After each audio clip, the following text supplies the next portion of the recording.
Bueno, como acabamos de escuchar, pues hay ciertas personas que han tenido la fortuna o la desfortuna, ¿no? Quizá pues bueno, de pasar por este tipo de experiencias cercanas a la muerte. Me refiero principalmente a esas, ¿no? Y bueno, según ha explicado también Óscar, estas personas, posteriormente a eso, han experimentado pues cambios profundos en su psicología, también en su espiritualidad. Y de tal manera son cambios, como decía, que son permanentes, que han afectado a la totalidad de su persona. Y bueno, estas personas pues cambian su manera de ser, ¿no? Se vuelven más serenas, pierden sobre todo el miedo a la muerte, restan importancia a los problemas materiales que podemos tener.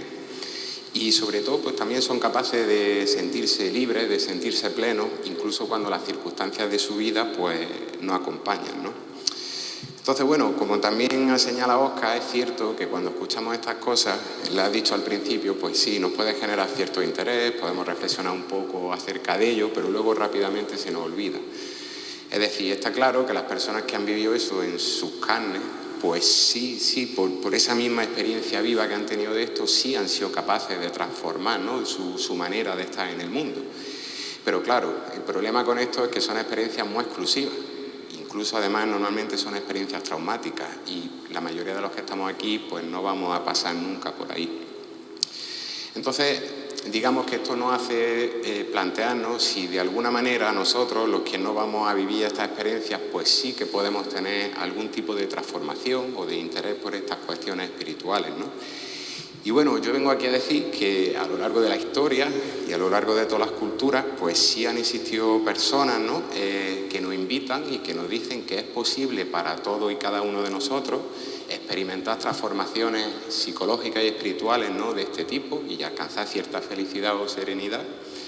Y estas personas son los místicos, ¿no? Ahora veremos un poco en qué consiste esto, pero para los místicos obviamente no tenemos que pasar por una experiencia, digamos, de muerte física, pero sí por una experiencia que ellos denominan muerte y que, bueno, en resumen, pues se trata del esfuerzo que tenemos que hacer, ¿no?, por abandonar algunas de nuestras actitudes y algunos de nuestros comportamientos respecto al mundo, ¿no?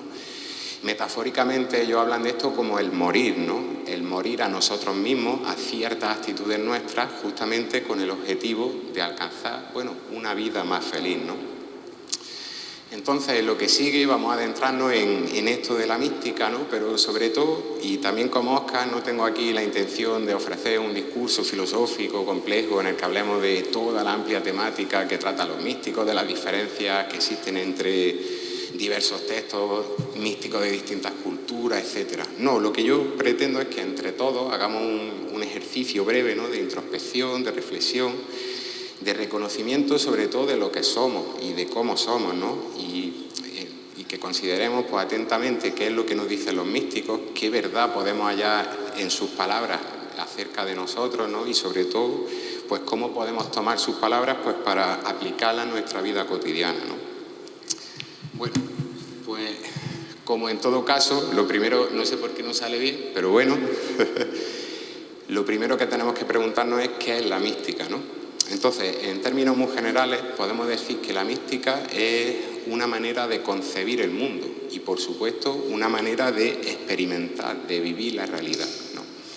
De la misma manera que todos nosotros, como pertenecientes a un mismo grupo social, tenemos una visión común de la realidad, así tienen los místicos la suya propia, ¿no?, que son un conjunto de personas que han existido a lo largo de las culturas. Entonces, en este punto es importante señalar que, como es lógico, nuestra manera de entender el mundo, nuestra manera de experimentar la realidad no es algo estático, ¿no?, sino que es algo que es resultado de un larguísimo proceso histórico, cuyos estratos podemos conocer más o menos. También es resultado de condicionantes geográficos, de condicionantes sociales, de las formas políticas que hemos adoptado. Entonces, de esta manera podemos decir que todos aquí pues vivimos el mundo a la española, ¿no? Y eso marca claras diferencias con cómo lo pueden vivir individuos de otros países, de otros continentes, etc.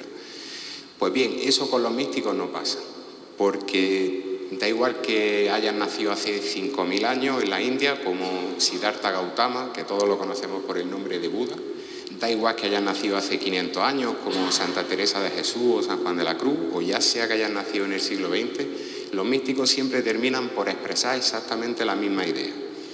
Por supuesto, con sus diferencias lingüísticas y culturales, pero siempre desembocan en el mismo punto. Entonces, esto es interesante, ¿no? Porque esto lo que nos enseña es que la mística es, digamos, una actitud humana que no tiene que ver con las culturas ni la historia, sino que es algo que brota de nosotros, que está en nosotros y que, por tanto, todos y cada uno podemos desarrollar, podemos aprender y podemos mejorar en nosotros, ¿no? Esto es como, de la misma manera que todas las culturas han tenido matemáticas y expresiones artísticas, también todas las culturas han tenido sus propios místicos. Pues bien, como tenemos ahí, la concepción mística de la realidad, aun cuando tiene muchas ramificaciones, puede resumirse en verdad en términos muy sencillos, ¿no? Entonces, lo que nos dicen los místicos es que nosotros, en tanto seres humanos, vivimos en una ilusión. Es decir, que no conocemos el mundo y la realidad tal y como verdaderamente es, sino que la conocemos bien como queremos conocerla nosotros o bien como nos han enseñado a conocerla, ¿no? Y esto es importante porque el hecho de que no seamos capaces de comprender la realidad en su verdad, esto es para los místicos fuente de sufrimiento. Explicado de otra manera, lo que nos dicen es que cuando seamos capaces de reconocer la verdad de las cosas, entonces eliminaremos de nosotros una amplia gama de sufrimientos que tenemos. No se trata al fin de quitarnos, digamos, todos los sufrimientos, porque ya lo veremos después, también los místicos son conscientes, ¿no?, de que el sufrimiento es una cosa inherente al hombre, que es natural. Pero sí se trata de ser conscientes que muchos de ellos son productos precisamente de eso, ¿no?, de nuestras ilusiones, de nuestra manera errónea de estar en la vida. Y bueno, por supuesto, el objetivo, ¿no?, de los místicos es que seamos capaces de avanzar y de ir desapegándonos o de ir alejándonos de esas ilusiones. Y para ello, lo que proponen, entre otras muchas cosas, ¿no?, es que para librarnos de nuestras ilusiones, lo que tenemos que hacer es comprender la muerte de una manera profunda, ¿no?, aceptarla con libertad, aceptarla con amor, incluso darse a ella sin temores, ¿no? Se trata, pues, de profundizar en esta cuestión, no en la muerte de manera general, sino en la idea de nuestra propia mortalidad, ¿no? Y hacerlo sin resistirnos, sin enfadarnos, aceptando siempre con humildad ese fenómeno y, sobre todo, aceptando las consecuencias que eso tiene para nosotros mismos y también para los demás. Pues bueno, entonces, en lo que sigue, vamos a centrarnos en estos tres temas fundamentales de los místicos, ¿no?, que son, por un lado, las ilusiones. Vamos a ver qué quiere decir que seamos seres que viven en la ilusión. A continuación vamos a ir viendo también el conjunto de sufrimientos que se derivan de nuestros seres que están en una ilusión, ¿no? Y finalmente vamos a ver de qué manera, pues, podemos acercarnos al fenómeno de nuestra muerte, ¿no?, para ayudar y para que eso nos ayude a librarnos de las ilusiones que tenemos, ¿no? Antes de comenzar con esto, quería hacer un pequeño apunte, por eso he puesto ahí Dios entre interrogaciones, porque ciertamente el tema fundamental de la mística es Dios, sin duda. Realmente, sí, los místicos, claro que buscan la felicidad, como todos la buscamos, pero para ellos la felicidad no estriba en tener cosas ni en tener buenas circunstancias, sino que estriba en un conocimiento directo de la divinidad. Por supuesto, en el cristianismo se va a llamar Dios, en el Islam se va a llamar Alá, en la religión hindú se va a llamar Brahma, etc. Pero ese es su objetivo último, ¿no?, tener un conocimiento de Dios. Su concepción de Dios suele ser bastante distinta a la que podemos tener nosotros en nuestra cultura, ¿no? Y bueno, simplemente quería dejarlo notado porque es un tema muy complejo y no nos podemos extender por ahí. Esto daría para 3 o 4 charlas o más de este tipo, ¿no? Pero bueno, que se sepa que ese, digamos, es el eje nuclear de la mística. Pues bien, es fácil darnos cuenta, cuando reflexionamos brevemente sobre nosotros, ¿no?, que en nosotros existen dos naturalezas. Por un lado, nos damos cuenta fácilmente, tenemos un cuerpo o somos un cuerpo que es sujeto de placer o de dolor físico, que está afectado por los cambios que sufrimos, ¿no?, y que degenera. Y por otro lado, tenemos también o captamos en nosotros lo que podemos llamar nuestra mente, nuestra psique, nuestro espíritu, o en último término, eso que nombramos cuando decimos yo, o cuando decimos yo soy tal cosa o yo soy aquella otra cosa, ¿no? Es justamente este yo, ¿no?, esta interioridad nuestra, la que a juicio de los místicos está imbuida en ese mundo de ilusiones, ¿no? Y tenemos que tener en cuenta, no se trata de que nosotros estemos en los errores o las ilusiones por causa nuestra, ¿no? Porque nosotros mismos seamos fuentes de error o porque seamos negligentes, no. Se trata de que por el mismo hecho de haber nacido y de estar en esta realidad ya estamos presos de eso, ¿no? Y de hecho esto está explicado en la mayoría de los mitos fundacionales de las religiones, ¿no? En el cristianismo está claro. Nosotros, en cuanto generación de Adán y Eva, y por el propio hecho de nacer, ya cargamos con el pecado original.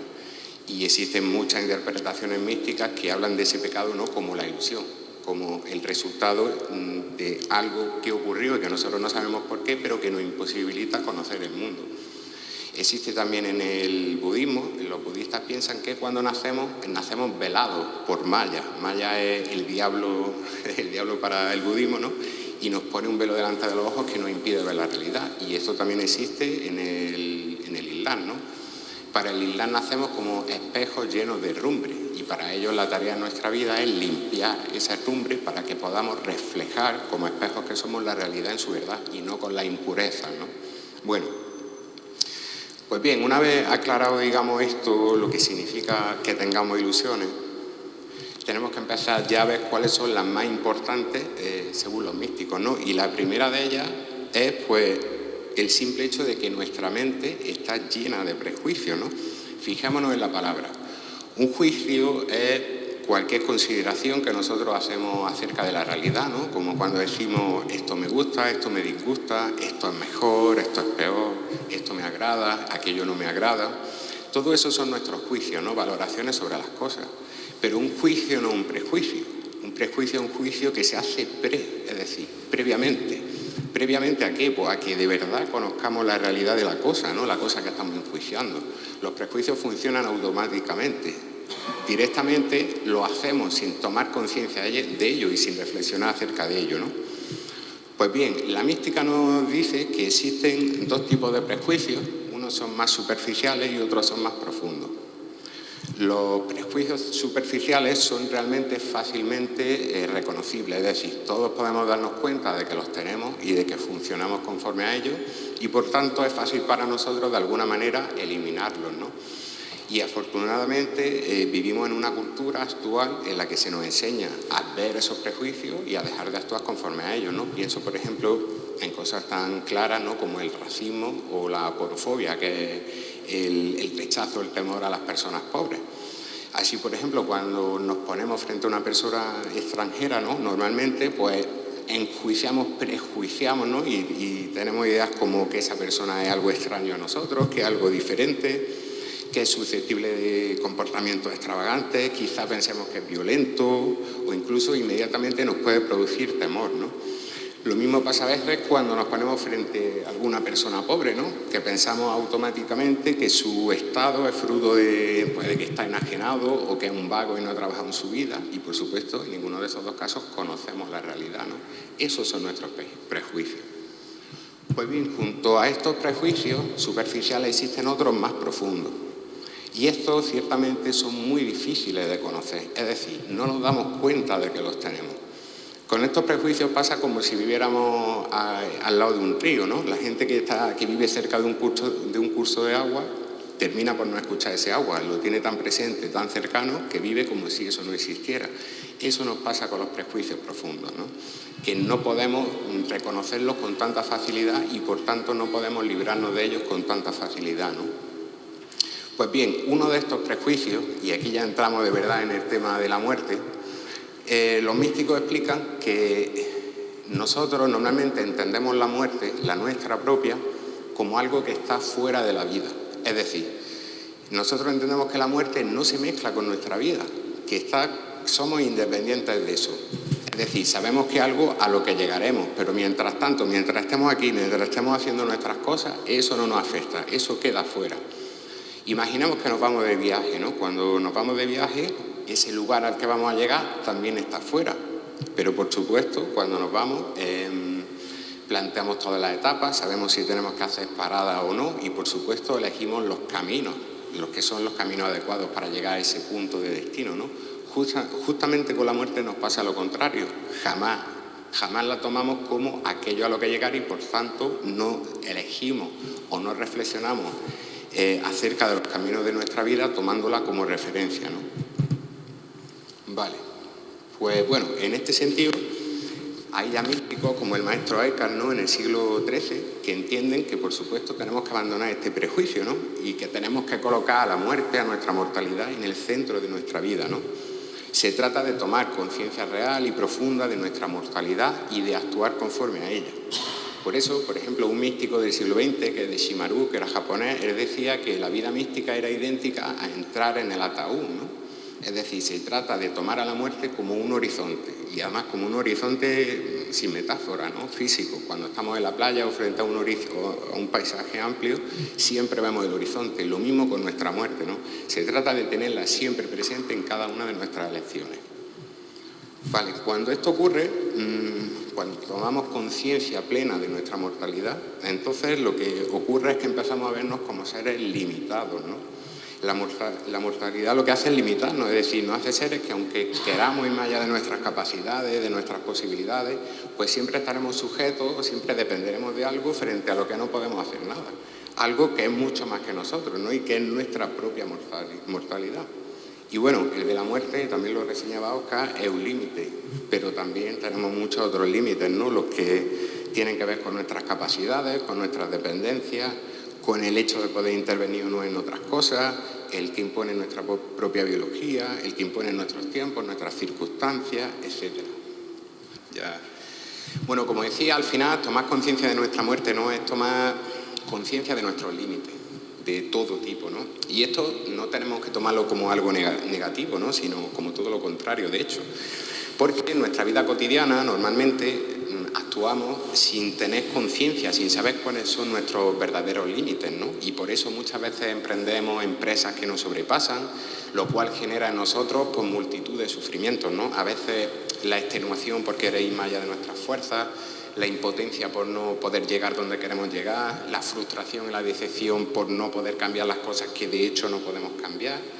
Por eso el reconocimiento de nuestros límites es sanador, ¿no? Porque si yo reconozco hasta dónde llegan mis capacidades, entonces pues no empezaré empresas imposibles, no querré arreglar asuntos que no estén en mi mano y demás. Entonces se trata de que la conciencia de nuestra muerte es a la vez conciencia de nuestros límites, y reconocer esto pues nos permite sosegarnos, nos permite saber qué podemos hacer y qué no, y por tanto eliminar este tipo de sufrimientos como los que hemos dicho, ¿no?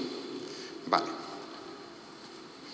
Por otro lado, tener conciencia plena de nuestra muerte también nos ayuda a eliminar pues la segunda de nuestras ilusiones, ¿no?, que en este caso tiene que ver con el tiempo, pero no con el tiempo de reloj, sino con la manera en que nosotros como seres humanos experimentamos la temporalidad. Nosotros vivimos siempre en los tres momentos del tiempo, ¿no? Vivimos en el pasado, gracias a nuestra capacidad de memoria, vivimos en el presente, gracias a nuestra capacidad de observación, de reflexión y gracias a los sentidos también, y vivimos en el futuro precisamente porque somos capaces de generar expectativas, ¿no? Entonces esto es una cosa natural y todos vivimos así. Sin embargo, y bueno, esto ya lo destacaban místicos aquí, por ejemplo, San Juan de la Cruz en su subida al Monte Carmelo, que es uno de sus textos místicos más importantes. Lo que él destacaba es que si bien la vivencia de la temporalidad es natural, lo que ya no es tan natural y lo que nos hace presa de la ilusión es que normalmente generamos un desequilibrio, ¿no?, en la manera en la que vivimos estos estratos del tiempo. Y este desequilibrio consiste en darle más importancia a unos que a otros, ¿no? Por ejemplo, a veces, y esto ocurre mucho, podemos llegar a tener una suerte de obsesión con el pasado, ¿no?, y estar rememorándolo constantemente. Y además en estos casos el pasado se convierte como en el elemento desde el cual valorar lo demás. Y decimos, bueno, la clásica frase, ¿no?, el pasado fue mejor. Yo antes tenía más libertad, tenía más capacidades, era joven, podía hacer más cosas, tenía menos responsabilidades, etcétera. Entonces, al poner un peso excesivo en eso, lo que estamos haciendo, por un lado, es mirar el presente con cierto desagrado, porque ya no es mejor que lo que fue, y por supuesto ver el futuro con desesperanza también, porque ya no podrá ser mejor de lo que fue. Lo mismo ocurre si en vez de poner un peso en el pasado, lo ponemos en el futuro, ¿no? En este caso, lo que hacemos es pues estar constantemente generando estrategias, ¿no?, para que nuestra vida futura sea lo mejor que pueda ser, ¿no? Y esto genera un agobio constante y un sinfín de preocupaciones, ¿no? Aquí también nos podemos fijar en la palabra, en el mismo sentido que antes. Una cosa es ocuparse de los problemas que yo tengo ahora presentes y de las cosas que me rodean y de los medios que tengo a mi disposición, y otra cosa es preocuparse, es decir, estar ocupado en cosas que todavía no son. ¿Cuántas veces nos hemos visto agobiados y preparando un futuro que luego nunca se ha llegado a dar, ¿no? Pues bien, en este caso, como venimos diciendo, el desequilibrio que se produce en nuestra manera de experimentar el tiempo, pues genera también distintos sufrimientos, ¿no? Pues, como decía, la obsesión por el futuro genera un temor constante, incertidumbre, angustia, también cansancio psicológico, ¿no?, de estar siempre rumiando y dándole vuelta a la cabeza. Y la obsesión por el pasado, pues, genera tristeza y genera melancolía, que es, bueno, el sentimiento de saber que lo que fue mejor ya nunca llegará, ¿no? Para San Juan de la Cruz, además, el problema más importante que tiene este desequilibrio es que en verdad lo que estamos haciendo siempre es ignorar el presente. Es decir, nos volvemos ciegos a lo único que existe, que son nuestras circunstancias presentes, lo que ahora tenemos, lo que ahora no tenemos, lo que nos rodea. Y al no conocer nuestro bien presente, ¿no?, entonces nos volvemos incapaces de actuar desde él y en él, desde lo único que tenemos, ¿no?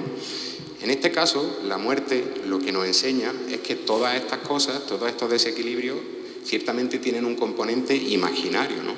Porque la muerte, y esto es lo importante, es un acontecimiento, un puro acontecimiento que nos llega, que no podemos controlar, que no sabemos cuándo vendrá y que por tanto jamás podemos predecir, ¿no? De hecho, por mucho que siempre estemos proyectando y haciendo planes, sabemos que la muerte siempre está ahí, a la puerta de la esquina, lista para borrar de un plumazo cualquier cosa que nos hayamos planteado nosotros, ¿no? Entonces, de nuevo, no hay que ver esto como algo negativo, ¿no?, o como algo que nos lleve al pesimismo. Y los místicos insisten en que, de la misma manera que la muerte es un puro acontecimiento, no azaroso, pero sí sorpresivo, ¿no?, que llega sin que podamos prever. Los místicos dicen que así ocurre en el fondo con la mayoría de las cosas de nuestra vida y que de hecho con las cosas más importantes de nuestra vida siempre ocurre así, ¿no? Pensemos, por ejemplo, cuando nos enamoramos. El amor es una cosa, un acontecimiento que llega a la vida, que no podemos prever y que nos cambia de raíz, ¿no? Nos hace ser otros completamente. Pues así ocurre con la muerte, ¿no? Entonces, cuando tomamos conciencia de esto, ¿no?, de que la muerte es un acontecimiento, lo que nos ocurre, el cambio psicológico que experimentamos, es que nuestra vida se torna más presente. Es decir, ya no empezamos a valorar nuestro presente desde el pasado o desde lo que yo quiero para mi futuro, sino que lo hacemos al revés y lo hacemos correctamente. Valoramos toda nuestra existencia desde el presente, desde lo que tenemos. Vale. Entonces, en ese sentido, si antes mirábamos el pasado con tristeza o melancolía, ahora, viviendo en el presente, ya somos capaces de mirarlo simplemente como lo que fue, un conjunto de circunstancias que fueron lo que fueron, igual que ahora son lo que son, y respecto a las cuales actuamos como pudimos. Eso, por ejemplo, nos permite librarnos a veces de culpas, ¿no?, que quedan enquistadas y que también son producto del rumiar sobre el pasado. Y el futuro, y en esto insiste San Juan de la Cruz, ya no lo vamos a ver con desesperanza, sino con esperanza. Para San Juan de la Cruz, la esperanza no es esperar lo bueno, ¿no?, sino, en verdad, significa la esperanza estar plenamente abierto a cualquier acontecimiento que ocurra, ¿no?, con el ánimo de experimentarlo en toda su riqueza, ¿no?, con el ánimo de experimentar siempre aquello que la vida nos ponga por delante, sepamos lo que es o no lo sepamos. Los místicos para esto utilizan una palabra que es kairos. Kairos significa lo oculto, acontecimiento que está por venir. Y aquí San Juan de la Cruz remite al conocido pasaje evangélico que muchos conoceréis, ¿no?, que es el de las esposas en la noche con el candil esperando al esposo. En este caso ya están en esperanza, ¿no?, con el candil encendido siempre a la espera de lo que venga. En eso consiste nuestra vida presente, en estar a la espera de lo que venga, sin proyectar excesivamente sobre el futuro y sin proyectar excesivamente también sobre el pasado, ¿no? Pues bien, la tercera y última ya de nuestras ilusiones, ¿no?, de las que los místicos hablan, tiene que ver con el deseo.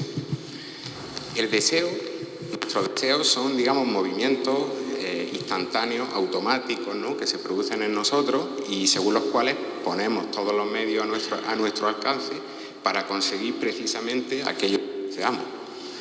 Desde este punto de vista, tenemos que el deseo es una realidad primordial nuestra, porque es aquello que posibilita la mayoría de nuestras acciones y también la mayoría de nuestros pensamientos, ¿no? En este caso es el budismo, tenemos una representación de la rueda del Dharma del budismo, la que más interés ha puesto en esta idea del deseo.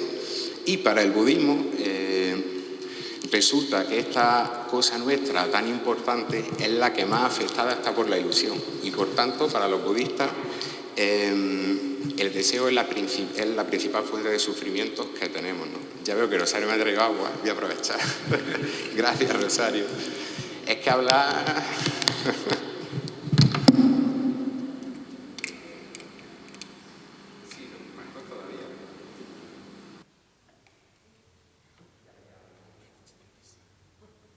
Bueno, como decía, para el budismo, el deseo, aun siendo una realidad nuestra tan fundamental y tan básica, ¿no?, porque, como decía, es la que posibilita nuestras acciones, y tanto positivas como negativas. Lo que queremos lo buscamos gracias a que tenemos un deseo, y lo que rechazamos también gracias a que tenemos el deseo de alejarnos de eso, ¿no? Pues bien, para ello, aun cuando esto es así, el deseo, digamos, es la fuente primordial de nuestro sufrimiento. Y ello por tres razones principales, ¿no? La primera es porque, bueno, en nuestra vida cotidiana simplemente, normalmente actuamos siguiendo nuestros deseos, sin más reflexión acerca de ello. Pero a poco que reflexionamos nos damos cuenta de que el deseo inmediatamente es una manera de sufrir, porque el deseo solo es posible si experimentamos una carencia, una falta. Si yo no experimento la falta, la carencia o la necesidad de algo, entonces no desearía. Y esa carencia es algo que nos provoca sufrimiento de alguna manera. Esa es la primera razón que se aduce en el budismo, ¿no? La segunda es que el deseo es sin término, es infinito.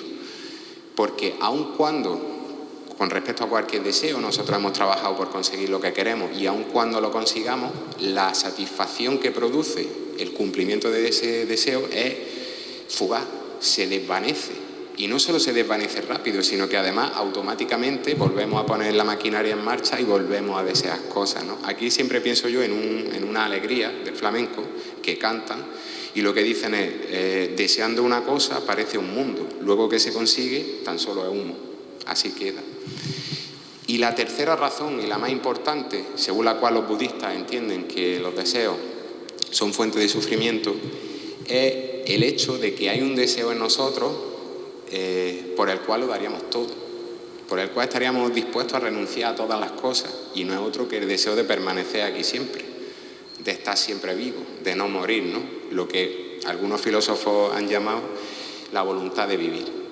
Y en este caso, igual que en los anteriores, ¿no?, el tomar conciencia de nuestra mortalidad también es una gran maestra. Aquí, cuando nos damos cuenta, pues, de que vamos a morir, ¿no?, pues nos damos cuenta también de que esta voluntad nuestra, esta voluntad tan fuerte, pues es sufrimiento, porque jamás va a poder cumplirse, ¿no? Efectivamente, por mucho que deseemos estar aquí siempre, algún día ya no estaremos. La muerte, entonces, aquí en este punto nos enseña algo que en principio pues nos parece muy duro, ¿no?, que existir, que estar aquí simplemente en el mundo conlleva ya de por sí un sufrimiento. Hay un místico en el siglo XIV, que no sabemos su nombre porque escribió anónimamente en un texto que se llama La nube del no saber, y expresaba, es lo que decía, que en el corazón de todos nosotros existe una insatisfacción y una tristeza última, extraña, de la que no hay causa que podamos determinar bien, y que está ahí en nosotros simplemente por el hecho de que somos, de que existimos. De hecho, el budismo tiene una palabra para esto, lo llaman dukkha, el dolor originario, ¿no? Pues bien, ante esta panorámica, ¿no?, en la que nos vemos como seres deseantes y, por tanto, como seres sufrientes, y no se puede hacer nada con eso, pues muchos filósofos han desembocado en el pesimismo. De hecho, esto ya estaba también muy presente en el pensamiento griego clásico hace 2500, 3000 años, y los griegos tenían un lema que aparece repetido en muchas obras, ¿no?, tanto literarias como dramatúrgicas y demás, y en lo que se dice, los griegos decían que lo mejor para el ser humano hubiera sido no haber nacido nunca, precisamente por esto, ¿no? Pero los místicos no desembocan en este pesimismo, porque para los místicos el hecho de ser conscientes de este dolor que nos acompaña siempre, es también la posibilidad de que nos reconozcamos unos a otros, ¿no? Y de que tomemos conciencia de que en esto del sufrir no estamos solos, porque todos somos iguales en este caso, ¿no? Se trata entonces de poner nuestro sufrimiento en una perspectiva más amplia, ¿no? En una perspectiva en la que nos damos cuenta de que esa tristeza no es solo nuestra, sino que está en todos y en cada uno de nosotros, ¿verdad? De aquí surge lo que los budistas llaman la compasión, ¿no? Que también, si nos fijamos en la palabra, pasión significa en latín sentimiento, ¿no? Estado interior, vida interior, y el prefijo con significa compartir, ¿verdad? Entonces significa ser capaz de ponernos en el lugar de otro compartiendo sus vivencias internas, y esto cambia radicalmente nuestra vida, ¿no? Imaginemos, por ejemplo, cuando alguien nos ofende, automáticamente o bien queremos que se nos restituya en esa ofensa, o incluso a veces queremos devolver esa ofensa, ¿no? Pero la perspectiva compasiva no pasa por ese camino, ¿no? La perspectiva compasiva pasa por sentir el dolor en el otro, el saber que seguramente sus acciones derivan también de sus propios sufrimientos, y eso hace ya que nos abramos no a querer devolver mal por mal, sino a comprenderlo, a dialogar e incluso a intentar hacer más pequeño su dolor y el nuestro propio, ¿no? Conjuntamente. Bueno, y para ir terminando, pues simplemente quiero resumir todo lo dicho ya con unas pocas palabras. Y bueno, pues cuando hablo con muchos de vosotros en el cementerio, pues siempre concordamos en una idea que es de perogrullo realmente, ¿no? Que es que todos nos vamos a morir. Pero creo que esta idea no nos la llegamos a tomar en serio. Y esto era un poco la idea que yo quería traer aquí. Quería hacer, bueno, la invitación para que todos hagamos el esfuerzo por recordar nuestra mortalidad, eso que en el pasado se llamaba el memento mori, ¿no? Recuerda tu muerte. Recordemos nuestra muerte, sintámosla como algo absolutamente real, pues para que así podamos esclarecer en qué consiste nuestra vida. Solo teniendo la muerte presente, pues podremos ir poco a poco mejorando nuestros sentimientos sobre las cosas. Sabremos, por ejemplo, y como hemos visto, ¿no?, qué nos limita, y lejos de empezar obras titánicas e imposibles, pues nos quedaremos en nuestro sitio. También seremos capaces de vivir más atentos a nuestra vida presente y no enfangarnos en imaginaciones que a nada nos llevan.